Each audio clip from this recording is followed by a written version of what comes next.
കോവിഡും പ്രളയവും ഒന്ന് നമ്മളെയൊക്കെ എല്ലാവരെയും ബിസിനസ് പരമായി ഒന്ന് ഡൗൺ ആക്കിയിരുന്നു. പിന്നെ അതിൽ നിന്നൊരു കര കയറാനുള്ള ഒരു വലിയ ഒരു കടമ്പകൾ ഉണ്ടായിരുന്നു, എല്ലാവർക്കും ഉണ്ടായിരുന്നതാണ്. ആ സമയത്തൊക്കെ നമ്മൾ ഒത്തിരി ദുഃഖങ്ങളും എല്ലാം മറച്ചു പിടിച്ചുകൊണ്ട് നമ്മൾ തൊഴിലാളിയെ സംരക്ഷിക്കണം, ആരെയും പറഞ്ഞുവിടാതെ നിർത്തണം. അതെങ്ങനെയാണ് മെയിൻറ്റെയിൻ ചെയ്തു പോയത്? ഞങ്ങൾക്ക് വലിയൊരു അനുഗ്രഹം ഉണ്ടായിരുന്നത് ഞങ്ങളുടെ ബിസിനസ് മോഡലിൽ സീറോ ഡെപ്റ്റ് കമ്പനിയാണ് റോയൽ ഡ്രൈവ്. ഞങ്ങൾ ലോണ് ഓടി പോലത്തെ സംഭവങ്ങളില്ല. അപ്പോൾ ഞങ്ങളെ സംബന്ധിച്ച് ഈ നേരത്തെ പറഞ്ഞ പോലെ ഞങ്ങളുടെ ടീമിൻ്റെ സാലറി അതുപോലെ റെൻറ്റ് ഇത് രണ്ടും മാത്രമാണ് ഞങ്ങൾക്ക് ചിലവ്. അപ്പോൾ ഞാൻ ടോട്ടൽ ടീമിനെ വിളിച്ചു, ഞങ്ങൾ മീറ്റിംഗ് വിളിച്ചു പറഞ്ഞു നമുക്കൊരു മാസം ഇത്ര രൂപ ചിലവുണ്ട്. ഈ ചിലവിന് നമുക്ക് ഇപ്പോൾ ഇത് തുടർന്ന് നിൽക്കുകയാണെങ്കിൽ ഇപ്പോൾ ഏപ്രിൽ തൊട്ടാണ് സ്റ്റാർട്ട് ചെയ്ത് ഒരു 6 മാസത്തേക്ക് ഇത്ര ലക്ഷം രൂപ നമുക്ക് വരും. അതിൻ്റെ റിസ്ക് കാൽക്കുലേറ്റ് ചെയ്തു. ഇത് മാനേജ്മെൻറ്റിന് ഒരു രൂപ വേണ്ട, ഇത് നമ്മളെല്ലാവരും കൂടി ഉണ്ടാക്കണം. നമ്മളുടെ ടീമിനുള്ള വരുമാന മാർഗ്ഗമാണത്, അല്ലാതെ മാനേജ്മെൻറ്റിനുള്ളതല്ല. സത്യം പറഞ്ഞാൽ അവരതിൻ്റെ മേലെ പെർഫോം ചെയ്തു എന്നാണ് സത്യം. അപ്പോൾ അത് ഞങ്ങൾക്ക് ഭയങ്കര അനുഗ്രഹമായി. ആ ഒരു തീരുമാനം അന്ന് അങ്ങനെ എടുത്ത് അവരെ എടുത്ത് നമ്മൾ മാക്സിമം ട്രാൻസ്പെറൻസി കൊടുത്തു. ഇത്ര ലക്ഷം രൂപയാണ് നമ്മുടെ എക്സ്പെൻസ്. ഈ എക്സ്പെൻസിന് നമ്മൾ ഇത്ര കാറുകൾ വിൽക്കേണ്ടതുണ്ട് മാർക്കറ്റിൽ, എല്ലാവരും വീട്ടിലിരുന്നോ പറ്റുന്ന രീതിയിലൊക്കെ ചെയ്യണം. എന്നെ അത്ഭുതപ്പെടുത്തിയത് ഏപ്രിൽ മാസം ഞങ്ങളെ ഇന്ന് 3-4 കാറുകൾ അന്ന് കസ്റ്റമേഴ്സ് വാങ്ങിയിട്ടുണ്ട്.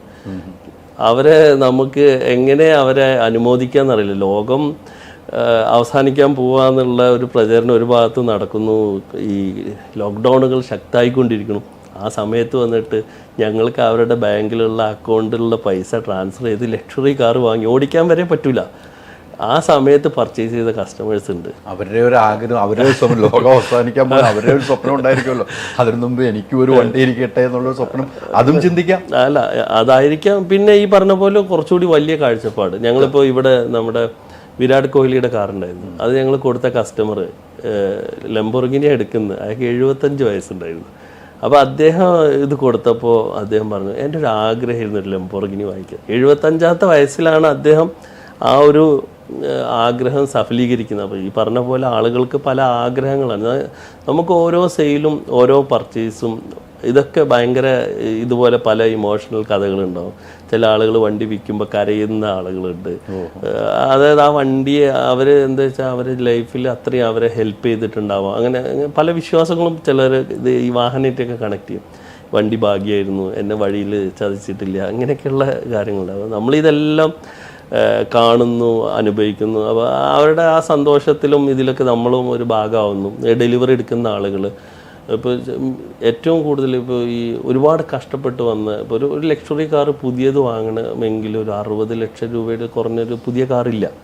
അപ്പോൾ ഇവിടെ നിന്ന് നമ്മളിരുന്ന് 20 ലാഖിനൊക്കെ കാറ് വാങ്ങും. ഇവർ ചില ആളുകൾ വരുമ്പോൾ ഇങ്ങോട്ട് പിന്നെ ഇവർക്കെല്ലാം ഗിഫ്റ്റ് കേക്ക് ഒക്കെ ഇട്ട് വരും. കാരണം അവരുടെ ലൈഫിലെ ഒരു വലിയ അച്ചീവ്മെൻറ്റ് അവർ ഈ പറഞ്ഞ 20 ലാഖിനോ 25 ലാഖിനോ അവർ സ്വന്തമാകുന്ന ആ ഹാപ്പിനെസ് അവർ നമ്മളെടുത്ത് പ്രകടിപ്പിക്കും. അപ്പോൾ അതൊക്കെ നമ്മളെ ഈ ബിസിനസ്സിനെ നമുക്ക് മുന്നോട്ട് കൊണ്ടുപോകാൻ ഭയങ്കര ഒരു സ്വപ്നമാണ്. അതെ അതെ അതെ അങ്ങനെയുള്ള ഒരുപാട് ആളുകളുണ്ട്. കാരണം അവർ ചിലപ്പോൾ സമൂഹത്തിൽ നമ്മൾ ആ പടത്ത് പറഞ്ഞ പല രീതിയിൽ ഇൻസൾട്ട് ചെയ്യപ്പെട്ട ആളുകളായിരിക്കാം.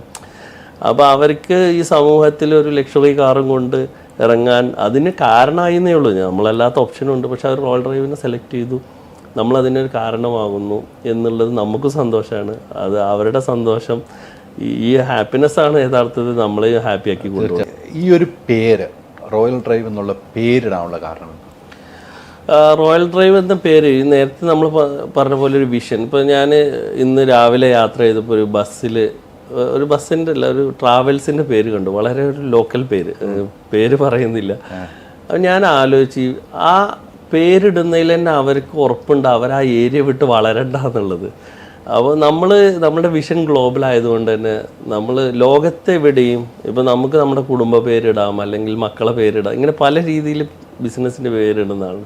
അതേസമയം നമ്മൾ ഇതിനെ വേൾഡിൽ പ്ലേസ് ചെയ്യുമ്പോൾ ലോകത്തെ എല്ലാവർക്കും ആക്സെപ്റ്റ് ചെയ്യാൻ പറ്റുന്നൊരു പേരായിരിക്കണം എന്നുള്ള ഒരു ആഗ്രഹം എനിക്കുണ്ടായിരുന്നു. അങ്ങനെ ഞാൻ ജസ്റ്റ് എൻ്റെ FB പേജിൽ ഇട്ടതാണ്. എനിക്കിങ്ങനെ ഒരു ലക്ഷറി കാറിൻ്റെ ഷോറൂം തുടങ്ങി. ഞാൻ ഓൾറെഡി ഈ മേഖലയിൽ ഉണ്ടെന്ന് ആളുകൾക്കറിയാം. ലക്ഷറി കാറിൻ്റെ ഷോറൂം സ്റ്റാർട്ട് ചെയ്യാൻ ആഗ്രഹമുണ്ട്, ഒരു പേര് സജസ്റ്റ് ചെയ്യുമെന്ന്. അങ്ങനെ ന്യൂസിലാൻഡ് എന്നുള്ളൊരു ഒരു മലയാളി അദ്ദേഹമാണ് ഈ പേര് എനിക്ക് ആദ്യമായിട്ട് ഇതിലിട്ട FB-ലിട്ടു. അങ്ങനെ ഞാൻ എൻ്റെ കമ്പനി സെക്രട്ടറിയായിട്ട് സംസാരിച്ചപ്പോൾ ഇതിൻ്റെ ഡൊമൈൻ എല്ലാം അവൈലബിൾ ആണ്, ഇതുവരെ എവിടെയും രജിസ്റ്റർ ചെയ്തിട്ടില്ല. അങ്ങനെയാണ് ഈ പേര് ആക്ച്വലി എത്തുന്നത്. പിന്നെ ഈ പേര് കിട്ടിയതിൻ്റെ ശേഷമാണ് നമ്മൾ ഈ പേരിനെ കുറിച്ച് കൂടുതൽ നോക്കുമ്പോൾ നമ്മുടെ ബിസിനസ്സായിട്ട് വളരെ മാച്ചാണ്.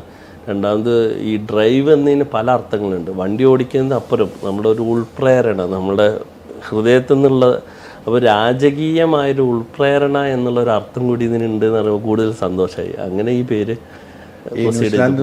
അദ്ദേഹത്തെ പിന്നെ വിളിക്കോ? ഓ തീർച്ചയായിട്ടും. അദ്ദേഹം ഞങ്ങളെ കസ്റ്റമറാണ്. 3ഓളം കാറുകൾ നമ്മൾ ഇന്ന് വാങ്ങിച്ചിട്ടുണ്ട്. മലയാളി എവിടെയുള്ള ആളാണ്? അദ്ദേഹം എടപ്പാളുണ്ട് സ്വദേശി, ഷറഫുദ്ദീൻ എന്ന് പറഞ്ഞൊരു. ഷറഫുദ്ദീൻ ആണ് നമുക്ക് പേര് സംഭാവന ചെയ്ത്. നമ്മളെല്ലാം ഷറഫുദ്ദീൻ 3 നമ്മളെ കാറുകൾ പർച്ചേസ് ചെയ്തിട്ടുണ്ട്. ഷറഫുദ്ദീന് ഇതിനൊരു മൈൻഡ് ദീർഘവിഷം ഉണ്ടായിരുന്നു എനിക്ക് തോന്നുന്നു. അത് താങ്കളായിട്ട് യാതൊരു പരിചയമില്ല? ഇല്ല, ഫേസ്ബുക്കിലെ ഫ്രണ്ടാണ്. അന്ന് ഞാൻ പറഞ്ഞില്ല, ബ്രദർ ന്യൂസിലാൻഡിലുണ്ട്, അവർ തമ്മിൽ പരിചയമുണ്ട്, അങ്ങനെ റിലേഷൻ ഉണ്ട്. പക്ഷെ എന്നിരുന്നാലും വേറെ ഈ വ്യക്തിയായിട്ട് പരിചയങ്ങളൊന്നുമില്ല. അപ്പോൾ അദ്ദേഹം കമൻറ്റ് ചെയ്തു, കുറേ കമൻറ്റുകൾ വന്നു, പല പേരും വന്നു. പക്ഷെ അതിൽ നമ്മൾ സെലക്ട് ചെയ്തത് ഇതായിരുന്നു. ഞാനും കുറേ പേഴ്സണലായിട്ട് കുറേ തിരഞ്ഞുകൊണ്ടിരുന്നിരുന്നു. പക്ഷെ എനിക്കും ഈ ഒരു പേര് കിട്ടിയപ്പോൾ ഇതിനോടൊരു എന്തൊരു ഇഷ്ടം വന്നു. അല്ല, ഞാനും മനസ്സിലാക്കുന്നത് ഈ പ്രകൃതിക്ക് എല്ലാത്തിനും, ഇപ്പോൾ ബിസിനസ് ആയിക്കോട്ടെ, പ്രകൃതി ആയിക്കോട്ടെ, എല്ലാം. ഇപ്പോൾ ഒരു മരം, നമ്മളൊരു തേക്കാണ് നമ്മൾ വെക്കുന്നതെങ്കിൽ അതിൻ്റെ റിസൾട്ട് കിട്ടാൻ ഒരുപാട് സമയം പിടിക്കും. ഇപ്പോൾ കപ്പയാണെങ്കിൽ നമുക്ക് 6 മാസം കൊണ്ട് അതിൻ്റെ റിസൾട്ട് കിട്ടും. പക്ഷേ തേക്കിൻ്റെയും കപ്പയുടെയും വാല്യൂ രണ്ടും. അത് നമ്മൾ ലോങ് ടൈം നമ്മുടെ വിഷൻ ആകുമ്പോൾ ഈ പറഞ്ഞ പോലെ അതിൻ്റെ വാല്യൂ നന്നായിരിക്കും. പക്ഷെ നമ്മൾ അത്രയും കാലം ക്ഷമിച്ചേ പറ്റൂ. ഒരു സുപ്രഭാതത്തിൽ നമുക്ക് റിസൾട്ട് വേണം എന്ന് പറഞ്ഞിട്ട് കാര്യമില്ല. ആ ഒരു പ്രോസസ്സിനെ, പ്രകൃതിയുടെ ഈ പ്രോസസ്സിനെ നമ്മൾ ഉൾക്കൊള്ളുക, എന്നിട്ട് വർക്ക് ചെയ്യുക. ഇതാണ് എനിക്കതിൽ തോന്നിയിട്ടുള്ളത്. ഹോബി എന്താണ്?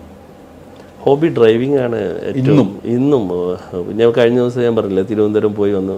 ഞാൻ എൻ്റെ ഫ്രണ്ടിൻ്റെ കൂടെ ഉണ്ടായിരുന്നു, പക്ഷെ ഞാനാ ഫുള്ളായിട്ട് ഓടിച്ചത്. നമുക്ക് ഡ്രൈവറൊന്നും വേണ്ട. ഡ്രൈവർ ഇവിടെ നമുക്ക് ഇഷ്ടം പോലെ ടീം ഡ്രൈവേഴ്സ് ഉണ്ട്. പക്ഷേ ഞാനിപ്പോൾ അത്രയും ഇപ്പോൾ മീറ്റിങ്ങോ കാര്യങ്ങളോ കൂടുതൽ ഡിസ്കഷൻസ് ഒക്കെ ഉണ്ടെങ്കിൽ മാത്രമേ അവർ ഉപയോഗിക്കാറുള്ളൂ. മറ്റേത് ഞാൻ സ്വയം ഡ്രൈവ് ചെയ്യലാണ് എൻ്റെ ഏറ്റവും ഇഷ്ടപ്പെട്ടത്. നമ്മളെപ്പോഴും മറ്റൊരാളെ പഠിക്കുന്നുണ്ടല്ലേ? തീർച്ചയായിട്ടും. നമ്മൾ പഠിക്കുന്നതിൻ്റെ ഒരു ഗുണം എന്താ വെച്ചാൽ, ഇപ്പോൾ ഒരാൾ ഇവിടുന്ന്, ഇപ്പോൾ ഉദാഹരണം എന്താ പറയുക, ഹിമാലയത്തിൽ പോയി എന്ന് കൂട്ടാ, ആ ആളോട് ചോദിച്ചാൽ നമുക്ക് ബുദ്ധിമുട്ടില്ലാതെ ഹിമാലയത്തിലെത്താൻ പറ്റും. അതേസമയം നമ്മൾ സ്വയം വഴി വെട്ടി അവിടെ എത്തണമെന്നുണ്ടെങ്കിൽ ഒരുപാട് മിസ്റ്റേക്കുകൾ പറ്റും. അപ്പോൾ ഇന്ന് നമ്മളെ മുന്നിൽ കേരളത്തിൽ നിന്ന് സക്സസ് ആയ ആളുകളുണ്ട്. പണ്ടൊക്കെ നമുക്ക് US-ലെയും ഫോർഡിൻ്റെ ഒക്കെ കേസ് സ്റ്റഡിയൊക്കെ നമ്മൾ പഠിച്ചിരുന്നു. ഇപ്പോൾ ഇന്ന് നമുക്ക് നമ്മളെ നാട്ടിൽ തന്നെ ഒരുപാട് നല്ല നല്ല ബിസിനസ്സുകാർ വളർന്നു വന്ന് ഇവിടെ നിന്ന് പച്ച പിടിച്ച് രക്ഷപ്പെട്ട ആളുകളുണ്ട്. അപ്പോൾ ഇവരെ അഭിമുഖീകരിച്ച പ്രശ്നങ്ങൾ ഇന്നും മാർക്കറ്റിലുണ്ടാവാം. അവർ തരണം ചെയ്ത വഴികളെ നമ്മൾ കുറച്ച് ഡിജിറ്റലിയും കൂടി സപ്പോർട്ട് ചെയ്ത്, അല്ലെങ്കിൽ നമ്മൾ കുറച്ചൊരു ഇന്നോവേഷനും കൂടി കൊടുത്താൽ വളരെ സിമ്പിളായിട്ട് അവർ 10 വർഷം കൊണ്ട് നേടിയെടുത്ത് നമുക്ക് ചിലപ്പോൾ 2 വർഷം കൊണ്ട് അച്ചീവ് ചെയ്യാൻ പറ്റും. അപ്പോൾ ഇത് നമ്മൾ നിരീക്ഷിക്കലാണ് ഒരു ആസ് എ ഓൺട്രപ്രണർ നമ്മുടെ മെയിനായിട്ടുള്ള ജോലി. ഓപ്പറേഷൻസ് നമുക്ക് ടീമുണ്ട്, അവർ ചെയ്തോളും. പക്ഷെ നമ്മൾ ഇതിൻ്റെ ഫ്യൂച്ചറും അല്ലെങ്കിൽ ഇതിനുള്ള കാര്യങ്ങളും നമ്മൾ പഠിച്ചുകൊണ്ടിരിക്കുന്നതാണ് എൻ്റെ ഏറ്റവും